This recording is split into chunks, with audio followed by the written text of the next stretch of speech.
time, Casey Fitzgerald seemed to be the one guy who wasn't out there today. What's his status right now? Day to day. Yeah, I think he might have went on before. I should know that. I apologize, but it's day to day. And we had imaging done and a look at it, and there's nothing showed up there. So it's just, um, there's nothing that is going to keep him out, other than kind of short term, very short term.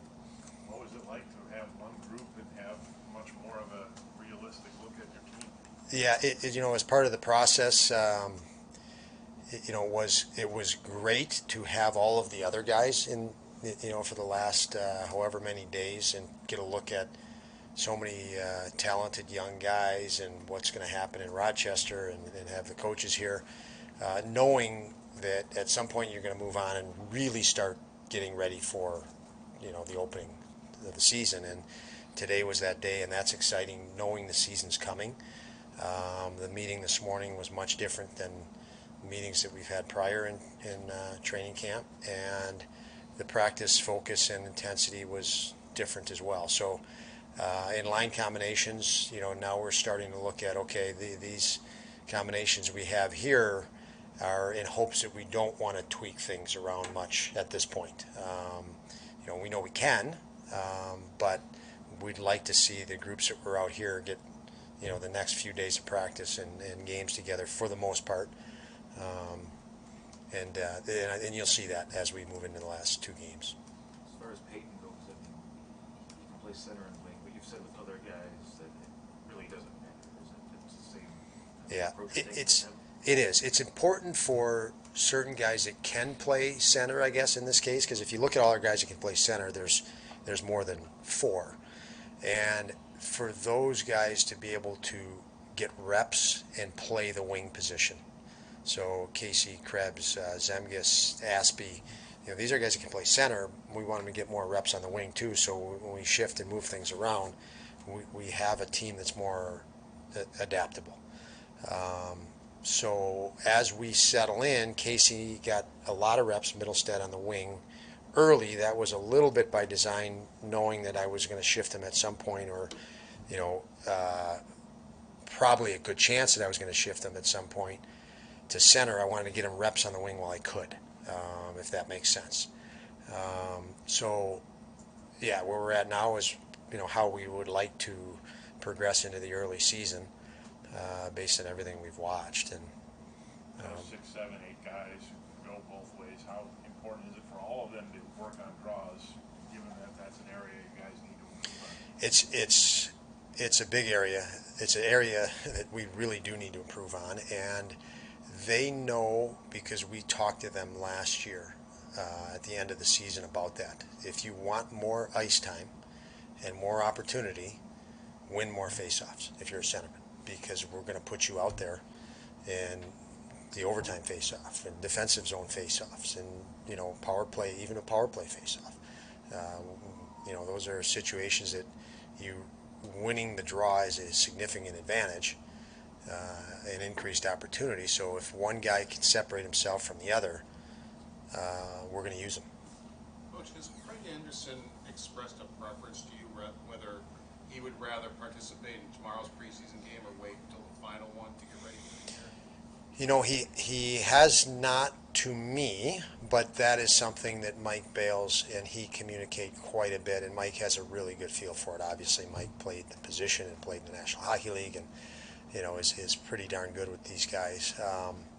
So that's something I'll discuss with Mike more after he has those conversations with Craig, and obviously similar with the other guys. And I'll follow up today to as we move further for the decision on tomorrow with regard to Craig specifically. So you've got only 2 games left, but you've got a lot more practices to go. How do guys that are in competition for spots separate themselves? Yeah, I don't think that guys are going to separate themselves. I think our lineup, is going into the season, is pretty laid out. I don't think there's anything that's been too surprising or shocking. And let's face it, we got to back our guys. They've had a body of work and we're tiered the way we're tiered to go into the season and really, see which group and combination is best at our objective of winning hockey games. Having only 2 games in the span of today's the 3rd of October, we haven't played in 2 days, so in the last 12 days before the opener, to have only 2 games is fine. It's actually great if you take advantage of practice. But for the players, lots of these guys want to play both games. They feel that's the way they're going to get ready. There's too much space in between. That's a little bit different. In the last 10, 12 days before the opener, you might have 4 games.